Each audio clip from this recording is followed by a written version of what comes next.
Alright, last time I uploaded anything on this channel that wasn't a short film, I looked like this.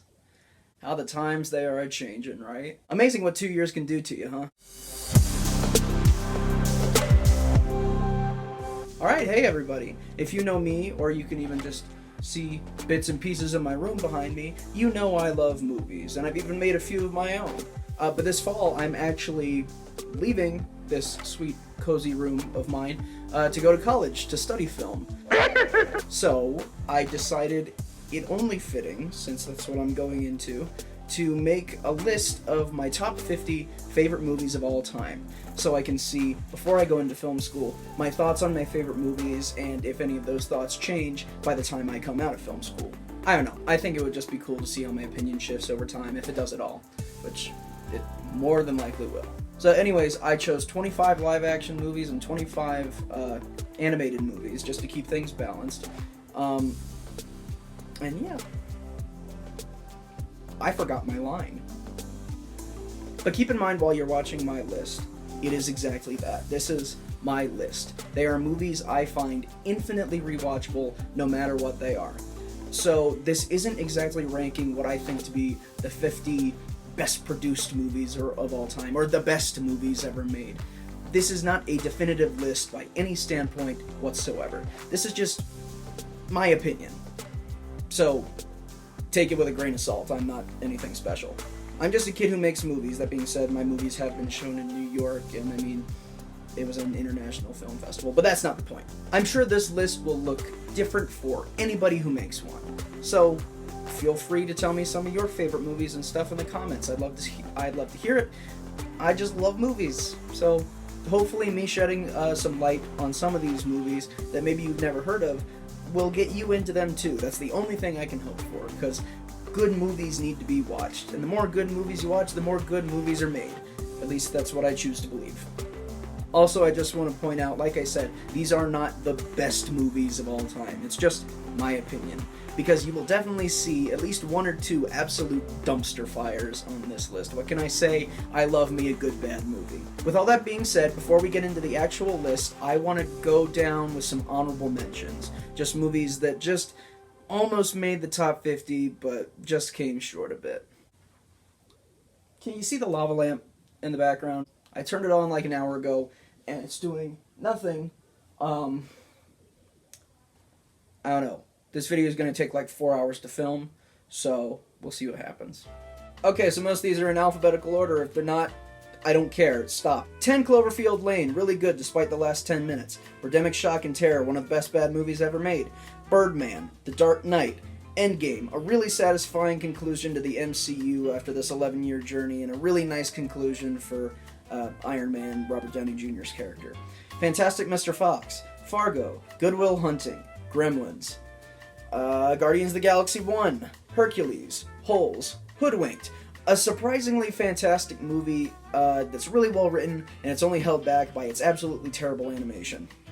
Hotel Transylvania 1 and Hotel Transylvania 3. The second one's terrible, and the third one is surprisingly alright.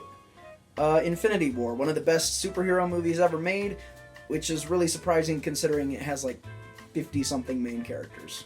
Jumanji with Robin Williams, Jurassic Park, The Karate Kid, Knowing, Kubo and the Two Strings, Indiana Jones and the Last Crusade, easily the best one of the original Indiana Jones movies.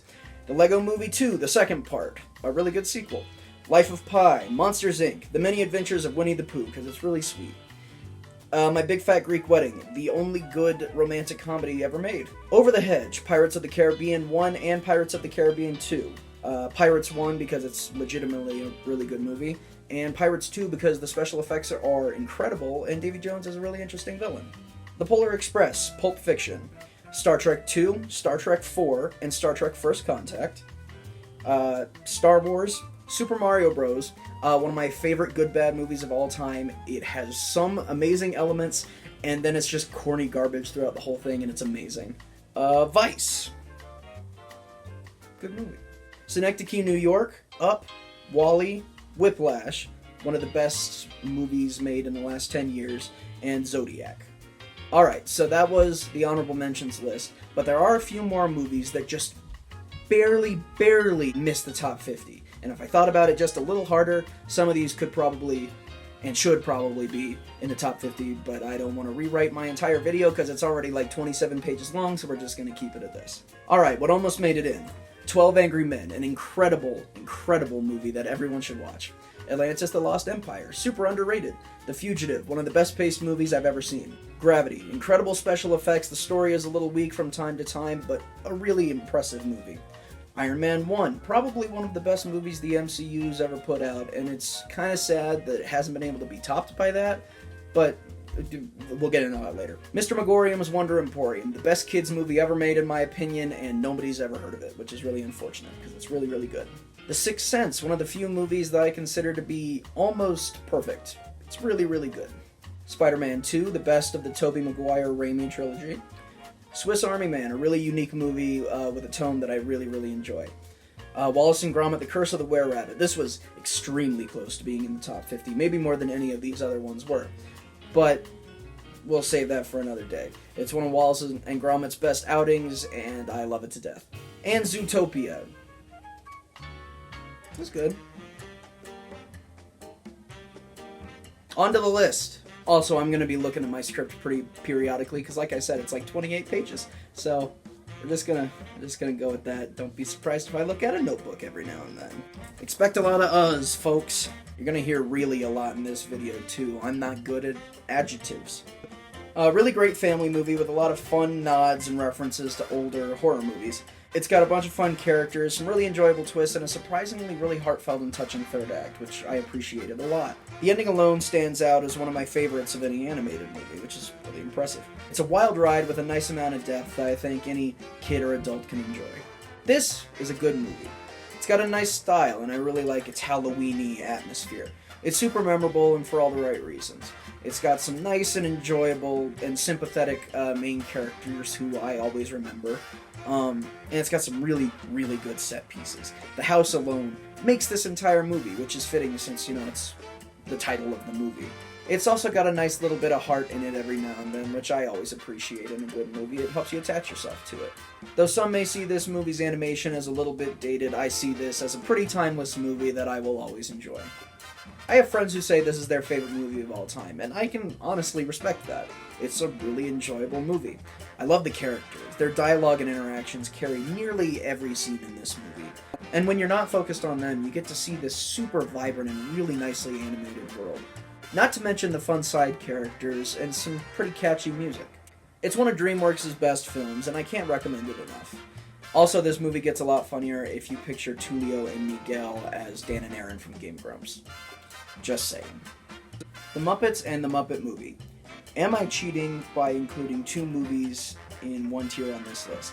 Yes, absolutely, definitely. Do I care? Not in the slightest. This is my list, and I will do what I want, so...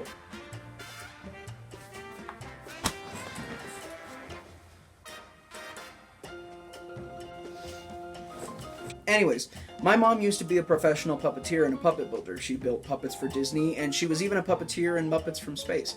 So, the Muppets have always been really close to my heart. But aside from that, these are both genuinely pretty fantastic films. They have great character moments, really memorable and catchy music, and a whole lot of heart. And as you'll find as we go down this list, I can never get enough of movies that have all touchy-feely emotions. It's just my thing.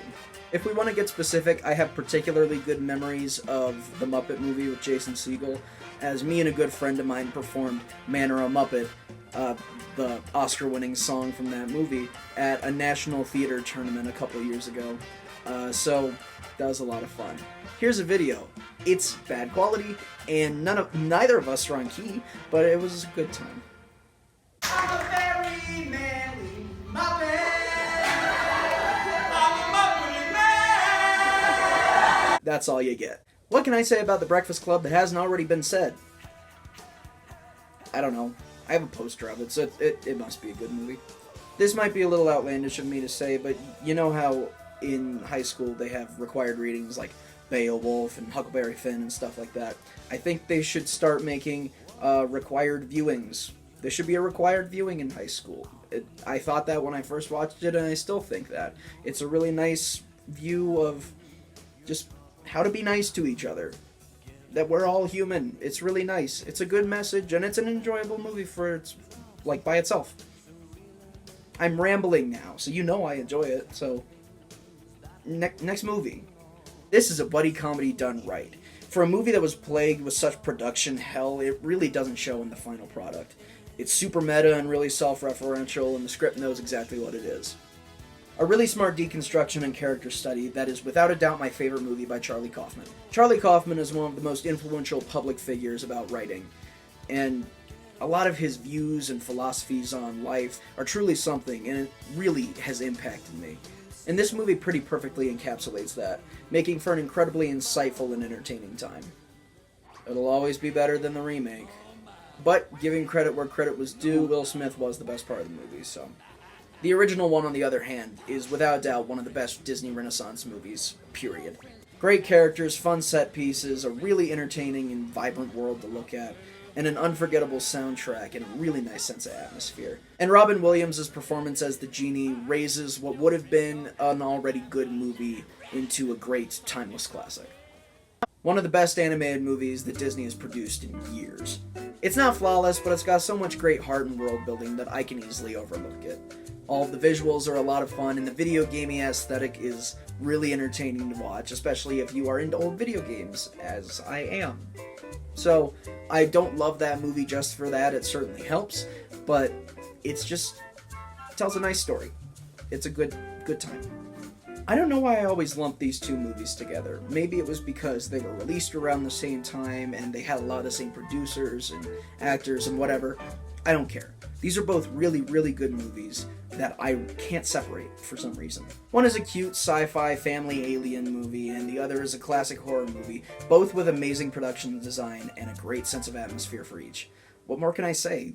Here's what more I can say. While I was editing this video, I noticed that this shirt kinda makes me look pregnant. And while I'm certainly not the most thin boy in the world, I'm also certainly not pregnant. I usually film my videos standing up, and this time I filmed in a chair, and I ain't blaming anyone but myself, because that was one comfy chair. Oh hey, by the way, do you appreciate that even though this is my first video in like 2 years, the whole thing is still filmed on an iPad? Okay, anyways, back to the video. This isn't coffee, by the way.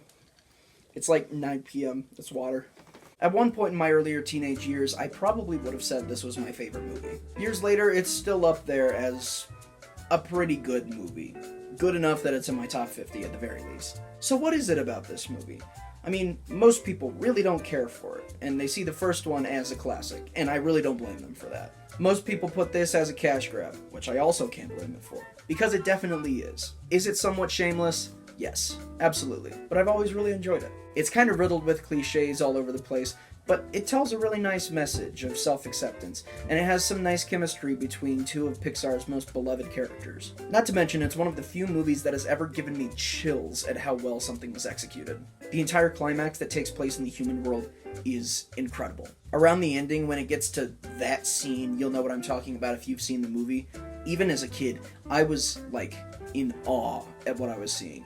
Up to that point in my life, I had never had a movie do that to me before. It was really something to experience, and it still is to this day. Watching it nowadays even, it's really something to behold, and I can't ignore that.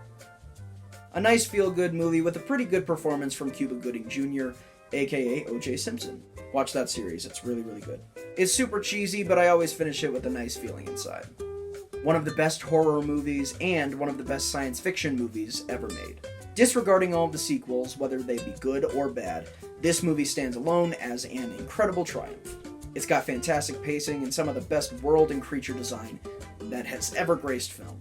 All the sets feel super gritty and lived in, and the Xenomorph stands supreme as the best alien design ever. It's truly a unique and one-of-a-kind movie that none of the other sequels have really been able to capture. This is the first of many Lord & Miller movies on my list. The sheer talent that they have to take ideas that should be kind of mediocre or whatever and turn them into some of the most beloved IPs of this generation is really, really something. Cloudy with a Chance of Meatballs was their film debut, and it really doesn't show. It's funny, it's memorable, and I pick up on new details every time I watch it. It's a nice little time that's self-aware and full of fun references. Cloudy with a Chance of Meatballs was one of my favorite books as a kid, and this movie just makes it even better. This movie is a trip and a half, and it's unlike anything I've ever seen. It feels so personal and real and human, and at the same time it's whimsical, and it has this sense of childlike nostalgia. That sounded super pretentious. Also, side note, this was the first R-rated movie I'd ever watched with my parents a couple of years ago, and after we watched it, they said that they unironically felt like they disgraced God. So, there you go. This movie is an event. The first time I watched it, from the very first shot, I got this sense that I was dealing with something so much bigger than myself. It has elements of comedy and adventure and science fiction, but this movie is, more than anything, an expertly crafted, terrifying thriller. The setting of Neo-Tokyo is both visceral and disgusting, but at the same time really beautiful, with all of its bright colors and everything. And the movie can range from snarky and upbeat to inconceivably upsetting. Many anime films have a great attention to detail when it comes to their art style, but this one takes a step farther and goes so far as to make the cyberpunk aesthetic. It has terrible pacing, horrible editing, and the last 30 seconds kind of suck and ruin the whole movie, but that aside, it's really something to behold. I have nothing to say about this one, you all know how good it is. This is a weird one because I don't really know how to explain why I like it so much. I really like how it portrays the passage of time and how it's basically just a biopic of a person who never existed, which I think is fun.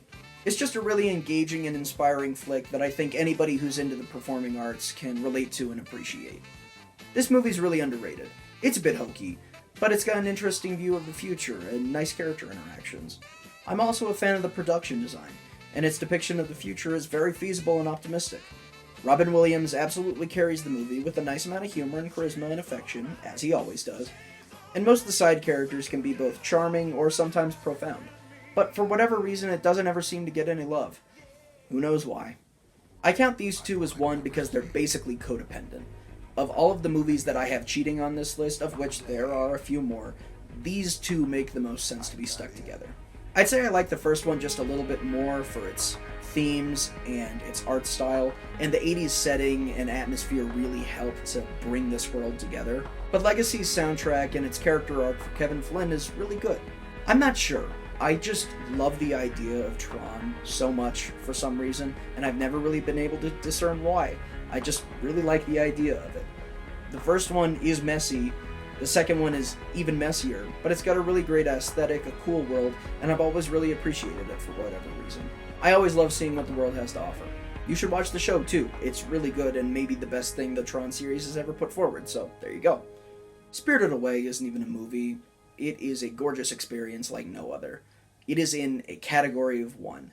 There is nothing to compare it to whatsoever. It is like nothing I have ever seen before, and I cannot recommend it enough. Unbreakable is a brilliant character study that has amazing directing and maybe Bruce Willis's best performance, if not the best, only surpassed by The Sixth Sense. Not to mention the incredibly moving score by James Newton Howard, one of my favorite composers. And Samuel L. Jackson plays one of the most sympathetic characters he ever has. It's enticing and interesting, and it's always open for deconstruction. This movie is sort of goofy and off the wall, and it's kind of a mixed bag at times, but it has really touching character drama and one of my favorite Disney villains. Not only does he have a bunch of really funny lines, but by the time the story wraps up, I can never help but feel really sorry for the guy. I have written down here, as the last line for this short review of Meet the Robinsons, that it's a hoot and a half, which I thought was a good idea at some point. What can be said about The Incredibles? It has one of the most mature and smart scripts I've ever seen for an animated movie. Brad Bird constantly proves himself to be one of Hollywood's most talented directors and writers. It's got a great world where all the set pieces and characters that appear on screen are memorable, and the scenarios that take place stick with you long after the movie's over. One of Pixar's best, without a doubt. This movie is terrible in every possible way, and I love it to death. This is the best worst movie I've ever seen. It is amazing. I'm gonna shoot this damn car out full of holes! No, no, no!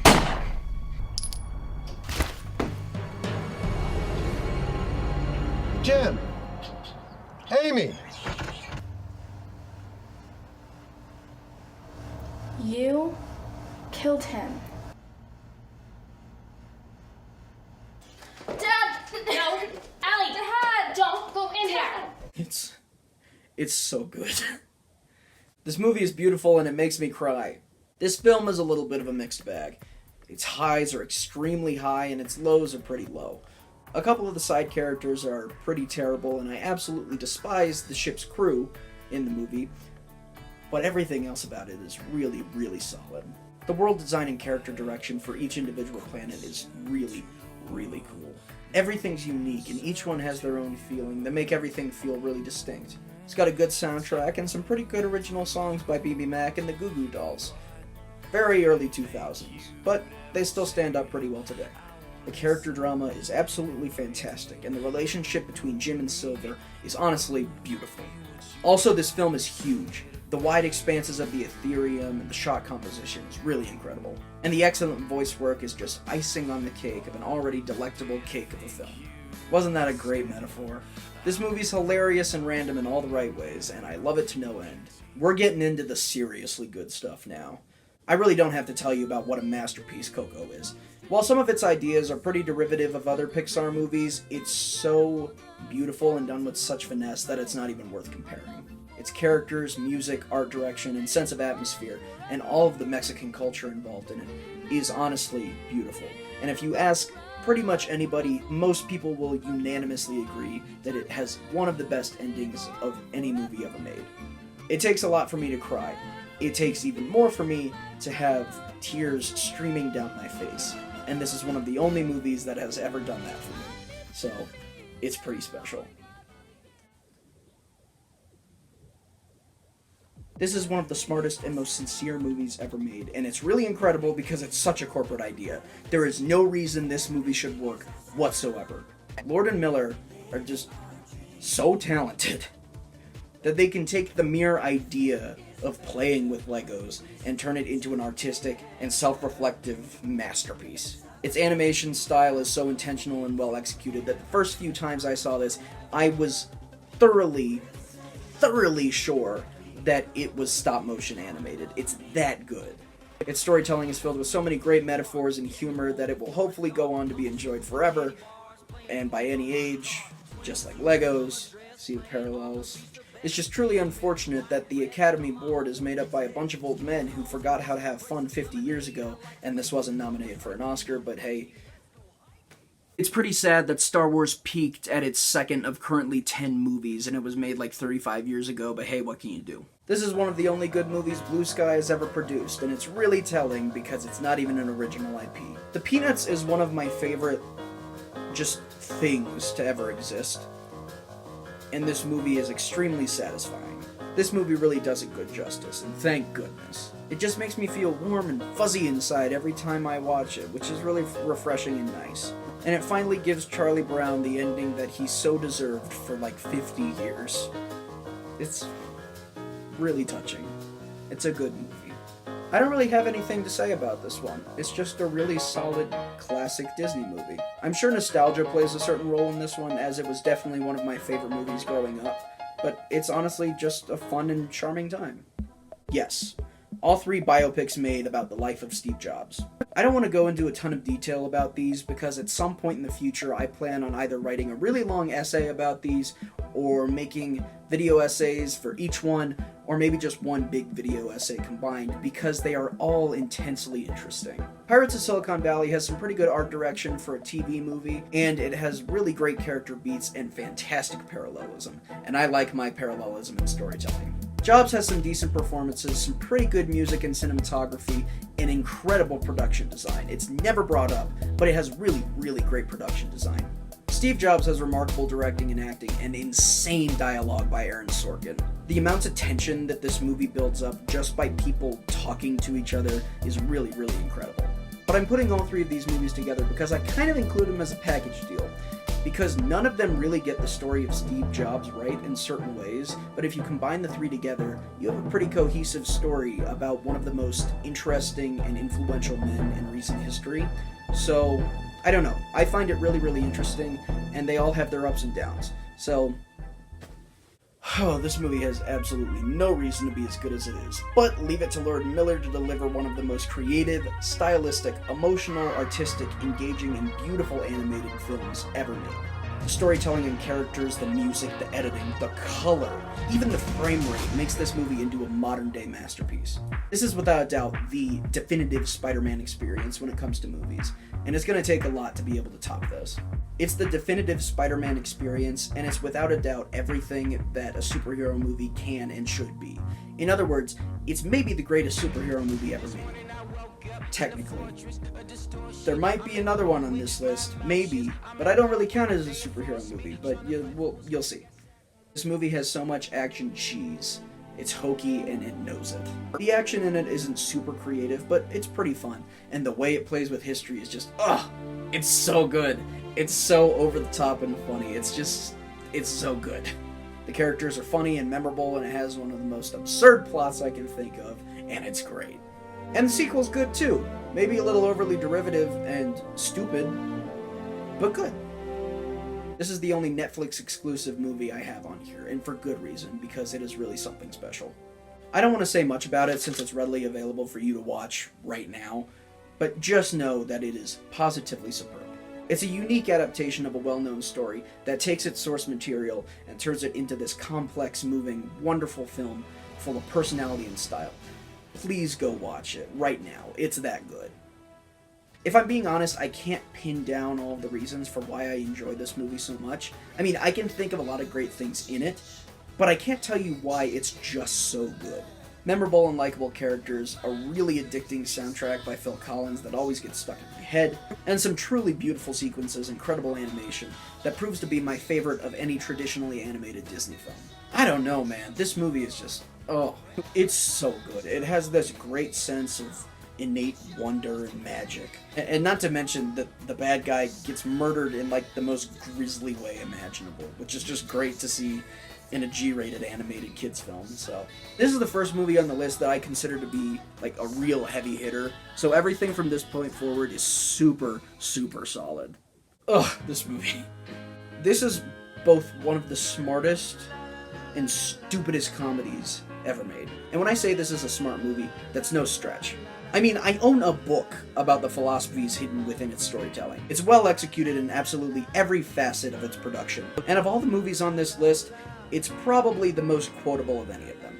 I don't know. There are a few others that are decent contenders, but this is up there at the very least. I've got fun memories of quoting it or just discussing how insane it is with coworkers and stuff just within the past year. It happens all the time. It's super fun. It's a fun movie that I will enjoy for the rest of my life. I'll come out right now and say that there are some stupid things in this movie, but the plot twist is not one of them. It's built up well, it's brilliantly executed, and the frailty of the aliens and everything that leads to the plot twist is hinted throughout the entire film's runtime. You can't complain about the twist, because it was right there the whole time. It has the setup for a good twist, as all good twists should. But I'm derailing now, so let's get into the actual movie. As you can tell, I'm already getting into rambling as soon as I started talking about this movie. I love this movie to death. And other than a couple other minor grievances throughout the entire thing, I absolutely adore this movie. It's got this great sense of tension that is so unique to this movie that I've never experienced anything else like it. And it tells this wonderful, deeply personal story of what it would be like if you thought the world was going to end.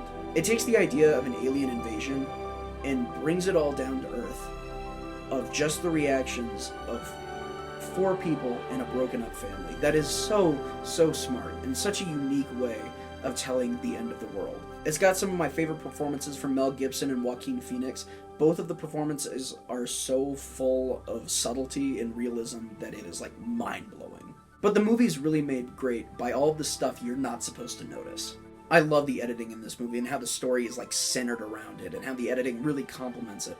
And how you can learn so much about a character and how they feel just by the way the camera moves and follows them throughout a scene. That's really, really cool. Or how these haunting themes and melodies can just perfectly correspond with what you're seeing on screen. Oh my good lord, the soundtrack. One of James Newton Howard's absolute best. I listen to it on repeat. It gives me chills. It is insane.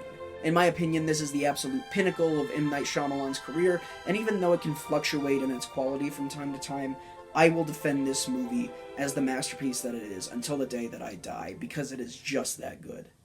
And now we're down to it. We are down to the top 10. This was very, very hard to make of anything else. This was really, really difficult. Signs almost made it on there. Quite a few almost made it on there. But now that we're in the top 10, this is serious. And we'll start that off with The Social Network. Man, I really hope to make something as good as The Social Network someday. I know it's not going to happen, because The Social Network is just... I can't even. I don't even know how to formulate words, how to describe how incredible this movie is. But I can sure try. This movie is without flaw, it is flawless. With the mix of David Fincher's insane directing and Aaron Sorkin's unbelievable usage of prose, this movie skyrockets to become the most intentionally brilliant film I have ever seen. I mean, seriously, it is firing at all cylinders in every way possible. Its script is subtle and ripe with allegory, it has the most unique and surprising soundtrack, it is the perfect look into the life of a sociopath who doesn't know what he's doing, yet at the same time is a super genius. Every time I watch this movie, my mouth is just open in sheer amazement of what I am witnessing. It takes what could be seen as a boring story just about starting a Facebook and turns it into one of the most thrilling and engaging experiences I've ever had the pleasure of experiencing. And the thing is, it pulls it off so effortlessly. It is perfect. It is a perfect movie. I don't say that a lot. It is a perfect movie. I can never fully explain what makes it just so good, but I can recommend it to no end. This is my highest ranking pure comedy on the list. Its absurdist humor hits just the right chord with me, and I can never get enough of it. I love its style too. It feels very early Wes Anderson-y. Cutaway gags are usually pretty sloppy, cheap, and unfunny in most media, but the ones in Napoleon Dynamite are just spot on. They make the movie even funnier. Each of its setups have payoffs, just like good jokes should, and they're also quirky and out there that you can't help but be entertained. Another thing this movie really gets is how to find comedy in editing. Hard cuts are one of this movie's comedic staples, and the goofy music in the background always helps making fun transitions.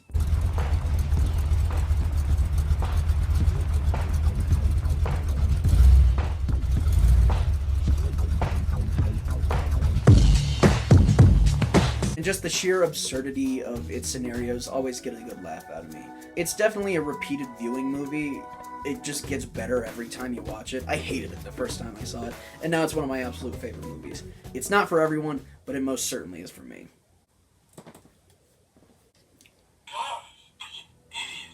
And this is one special movie. James Gunn, the director of the Guardians films, is a very big inspiration for me, and I aspire to make movies like him someday. There's parts of me who want to make engaging, thought-provoking stories like those of Charlie Kaufman and Aaron Sorkin, and there's other parts of me that really want to make enjoyable and widely available yet heartfelt movies like James Gunn and Lord Miller. I don't know. Hopefully if I break into the industry, I'll be able to find a decent medium middle ground to the both, but that's besides the point. Other than one other spot ahead on this list, which you'll see what I'm talking about when we get there, Guardians of the Galaxy 2 is the best sequel ever made, as far as I'm concerned. It expands on the entertaining universe that the first one set up, and just turns it into so much more. It makes characters who were either unlikable or uninteresting in the first movie into the best parts of the second movie. Every single character has a story arc, and they're all extremely satisfying at that. A recurring theme that you've either picked up on or you'll definitely see within my top 10 is that I like me a good sad movie. Like I said, it takes a lot for me to get teary-eyed, and this movie really does it for me. The last 15 minutes are just, really hit you right here. It has amazing visuals, it has an even better and more fitting soundtrack than the first, and its messages about family are really nice. This movie just works so well. And the MCU, even with Avengers Endgame, has yet to surpass this excellent picture, and I really doubt they're going to anytime soon. I don't really have anything to say about this movie that hasn't been said before. I mean, it's Forrest Gump. Everyone loves Forrest Gump. I have nothing to say because you already know how great it is. Now, did it deserve Best Picture at the Oscars that year? That's a rough one. It went up against Pulp Fiction and The Shawshank Redemption, two more of the most praised movies of all time. But if you want my opinion, I think it did deserve the Oscar. And that's all I have to say about that. Brad Bird does it again with this classic movie that unfortunately flew under everyone's radars when it came out, but is now finally getting the more love that it deserves. It's one of the best paced films I've ever seen, and the animation mixes these cartoony designs and hijinks with wonderfully naturalistic actions. I also think that the 1950s Cold War era setting is a really fun set piece for this out-of-the-world kids adventure. And with all of the communism tensions in the air, I think it serves the story really well. I don't have a whole lot to say about it because it's better to go into this movie without any context whatsoever. That's how I originally saw it. So, do yourself a favor and watch it. I think it's on Netflix now, so it's really good. I mean, if it's just short of my top 5, you have to know it's really good, so that's about it. Back to the freaking future, one of the most finely crafted adventure movies ever made. Almost this entire movie is just made of exposition, and it works. I don't know how. It's so good. And also it gets most of the time travel logic right, and I'm always a big stickler for that, and I love to pick it apart. It's a lot of fun. This film has so much quotability to it, it's insane. Lou, give me a milk. Chocolate. Oh, this movie. It has some of the best casting work ever done. The cast is 100% spot on. Doc, Marty, Biff, George, Lorraine, Principal Strickland, Goldie, absolutely every character and scene is unforgettable. Not to mention the great special effects that still hold up today for the most part. It has my favorite orchestrated main theme of any film in history, and that's not even including the original songs by Huey Lewis and the News. And you can't forget about that great ending. It's funny, it's got heart, and it's a timeless adventure. Pun intended. Truly one of the best films ever made that will always stand the test of time. Double pun intended. So I think this movie is better than Forrest Gump, but I still think Forrest Gump deserved the Oscar. Here's the deal. Forrest Gump is a more innovative movie. It pushes the envelope when it comes to special effects, and it tells a really unique story that hadn't really been seen before. Now, so did Pulp Fiction in some ways, but I think it broke too many conventions for the Academy. It was just too out there. Shawshank by itself isn't a particularly revolutionary movie, but boy is it a good one. Man, where do I even start? This film has really interesting pacing, and I really appreciate it. It doesn't have a short runtime by any means, and there are times when you can feel it dragging a bit, but when it does, you don't care, because you're so invested in what's happening that it doesn't matter. And when it's not dragging, it is moving lightning fast. Everyone's emotion in this film feels so real, and without a doubt, whoever you are, you will be able to find at least one person in Shawshank Prison who you can 100% empathize with. Like Mr. Holland's opus, I really like how it presents the passage of time, even more in this film than that one. Easily one of the best subplots in this film is the one with Brooks and the idea of being institutionalized. The idea that even in prison, there's a hierarchy, and no matter how bad of a crime you did, you can come to be respected, even by officers, people who should hate you. You can become a new person, you can start over. That's such an interesting idea, and I love how it's executed in this film. It shows how prison can be a second chance for some people, and you can either look at it as ruining your life or starting anew. Now, is this idea a little bit romanticized? Possibly. But The Shawshank Redemption stands as one of the absolute finest films ever made. It reigns supreme as the highest rated movie on IMDb, and for good reason. I implore you to check it out if somehow you've never seen it. It's a cultural phenomenon. I don't know, I'm sure you have. And now, finally, we've come to my biggest cheat on this entire list. Toy Story 1, 2, 3, and even 4. Yep, I'm counting all of them. Every single one, even the 4th. In my list. Do whatever I want. I'm counting these all together because they really work together as a complete package. You can't separate them. Toy Story 1 is a timeless classic, 2 and 3 are maybe the best sequels ever made, and 4 is weird. Let me elaborate. Toy Story 1 kind of gets this magical sense of atmosphere that none of the other ones really do. It's got this great sense of childlike magic and wonder that the others kinda lack, but they replace it with more existential problems facing the toys, which in the long run definitely paid off. Every sequel to this initial film takes the idea of Toy Story and greatly expands upon them. But for what this is, a fun adventure with good ideas and memorable characters, it's pretty fun. 2 is maybe the best sequel ever made. The dilemma that Woody faces and the relationship he builds with Jessie is honestly just wonderful. There's a villain with really well realized motivation, and all of the side cast gets time to shine and develop into the icons we know him as today. Not to mention the improvement in animation. And the dynamic between Woody and Buzz is probably at its best here. And it turns what would have been a good sequel into a great one. As I said during the first movie, that feeling of wonder is kinda lost, but this movie is where Pixar really started to know what it was doing. Here's the thing. Pixar was just kind of making movies with luck before they made Toy Story 2. With 1, they were able to make a simple and entertaining story with surface-level emotional beats. They did more or less the exact same thing with Bug's Life, just with lesser success. But as it explains in the Pixar story, by the time they came around to making the sequel to their beloved first movie, they knew that it had to be something special.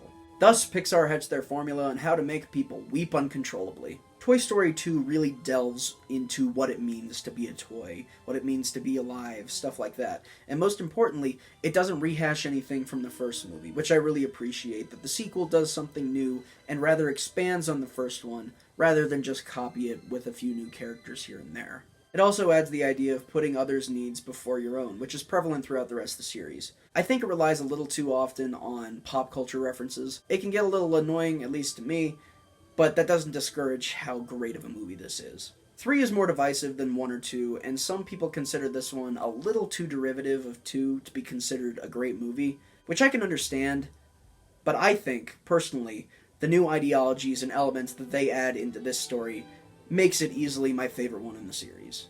I think seeing how all of the characters have evolved and changed and matured over time is a really, really smart thing to do. I love that they made it kind of cynical in a way, but not in like a corporate, awful way. They made the characters cynical. They questioned their own existence. They questioned what it meant to be alive anymore. It's smart. It's really smart. The fact that they let the cast grow up with the audience and like tell a more mature and interesting story as it continued, it's really special. Not to mention, this movie goes to epic scales. This movie is huge. When it came out, it was a cultural phenomenon. This movie goes to such extreme lengths with its drama, and we gotta talk about that ending. Some people think that it's a little too corny and that no kid would ever act like Andy does when he's giving up his toys, giving them little backstories and everything for each one. But as a soon-to-be college student, let me tell you, this really, really gets me. I mean, it got me as a kid when I first watched it. I mean, I think this was one of the first movies to ever make me cry. But being at where I am in my life right now, and knowing that I would do the exact same thing, it's really touching. Like I said, when this movie first came out, it was a cultural phenomenon. It was everywhere. Everyone was blown away by it. So much so that it is one of only 3 animated movies to ever be nominated for Best Picture. And I wholeheartedly believe that it deserved it. And really, it is just truly a beautiful and wonderful bookend to one of the greatest trilogies of all time. And then they made a 4th one. 4 is a weird one. In a lot of ways, it kind of feels like a spin-off movie. Its story kind of divulges from the rest of the series. The main cast of every other movie takes a backseat for a story almost exclusively about Woody, even pushing Buzz, one of the central protagonists, to the sideline. And the ending doesn't leave me with the intense feeling of satisfaction that 3 did. But boy, oh boy. Coco is the only movie that I weep every time I watch it. Toy Story 4, I bawl. No movie has ever affected me as much as Toy Story 4 has. Each time I've watched it, I can't even. I cry so much my entire face is wet. I don't know what to do. I cry uncontrollably whenever I watch the last 45 minutes of this movie. It's incredible. This movie doesn't go to as epic of a scale as 3 does, or even 2 for that matter, but man, that ending, it really, really hits it out of the park. And that's not even including the sensational antagonist, probably the best one in the entire series, and Woody's insanely satisfying character arc. I also really like the editing in this movie. The sound mixing and the musical choices throughout it really sells it for me. And if you really pay attention to the musical choices throughout the rest of the series, it all culminates at the very end of the 4th movie. And the musical choices they make are just really, really, really something. This is by no means a bad movie. Maybe not the best conclusion to the series, but really good nonetheless. Any movie that can make me cry as much as this did definitely deserves adoration in some form or fashion. It's definitely not as good as 3, and it might be just a little bit better than 2, maybe, but it does more right than wrong. Toy Story is extremely special to me, as I'm sure it is for many of you out there. Not only is it the most iconic series of animated movies ever made, but now it's without a doubt the best quadrilogy in history. I mean, it's up against Shrek. somebody once told me. It's an emotional roller coaster that I will be revisiting for the rest of my life, and man, this is a tough one. Number 2 is a tough one. Up until about 6 months ago, this was my favorite movie for the longest time. It's a really, really tough one to talk about. But I'm only going to highlight a few things here, because if you really want to delve into what makes this movie so incredible, I'd suggest watching the Nerd Writers video. He delves into a lot more detail about what makes it just so amazing. I just want to preface this film with one statement. It's a Wonderful Life is the most human film you will ever watch. It conveys universal problems and human issues that are so relatable that it's unsettling. Due to the time it came out, it was heavily censored with MPAA regulations, but you would never know it because of just how naturalistic the whole thing is. Much like the angels telling this story, you're not watching a movie. You are experiencing a person's life. You're a fly on the wall. You're there for all the ups and downs, all of the little insignificant moments that seem fortuitous but turn into long-lasting memories. You're there for everything. And it's all carried by what is, in my opinion, the best performance of all time. Not just of Jimmy Stewart, of any film ever made. If you somehow haven't seen this movie, you owe it to yourself. Above any other film on this list, even number 1, above any other film, you absolutely deserve to watch this one. It is important. It is special. It is, as far as I'm concerned, the best movie ever made. It reminds you of what it's like to be human, of what it's like to be inspired, of what it's like to have fun, to encourage, to love, to question your own existence, to have friends, to have dreams, to live. I hope it continues to be remembered as the wonderful, wholesome experience as it is, because, to me, there is no better movie. In terms of sheer experiences, there is nothing like it. Don't you like her? Well, of course I like her. But, She's a peach. just because I think it's the best movie of all time, Oh, that doesn't mean it's my absolute generally favorite. you're not enthusiastic about her. No, So very what could sorry. dethrone something as incredible as It's a Wonderful Life?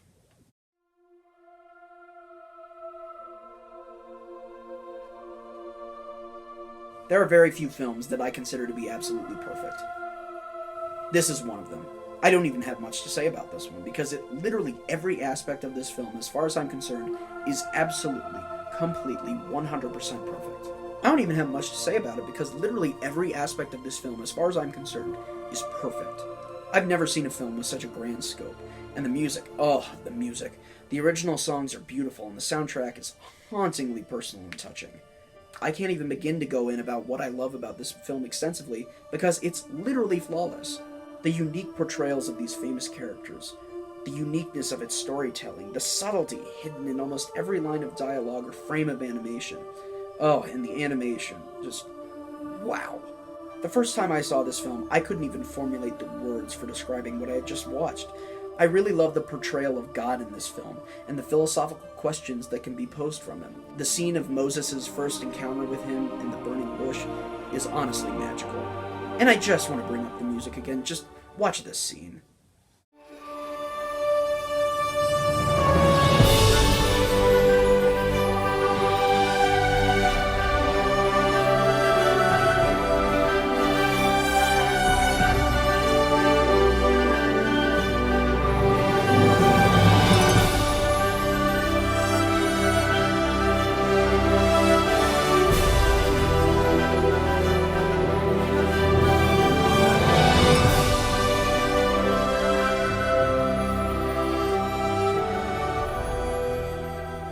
The music alone tells the story, and it's just absolutely incredible. And the original songs and their sequences, oh my, Deliver Us, Chilling, Gives Me Goosebumps, Through Heaven's Eyes, oh my, ugh, The Plagues, possibly the most breathtaking sequence I've ever seen in anything ever put to film. And the parting of the Red Sea,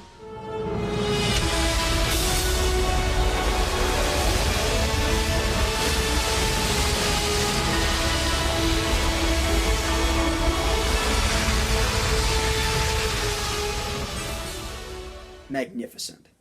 It's truly unfortunate this film flies under so many people's radars. I seriously could never explain to you just how outstanding it is within such a short period of time. as you really just need to see it for yourself. When I first saw it, I went into it with little context other than knowing the original Bible story, and I came out confident that it was absolutely my favorite movie ever made. I don't know, man. I do not know. I know I didn't say a whole lot about it here, but it's really hard to put my feelings about this film in such a concise little package. I'm thinking about making a scene-by-scene breakdown of it sometime in the near future. I love it that much. And I personally guarantee, if you just sit down and watch this one without any context whatsoever, you will be more than pleasantly surprised. It's my favorite movie of all time, and I don't see it getting passed up anytime soon.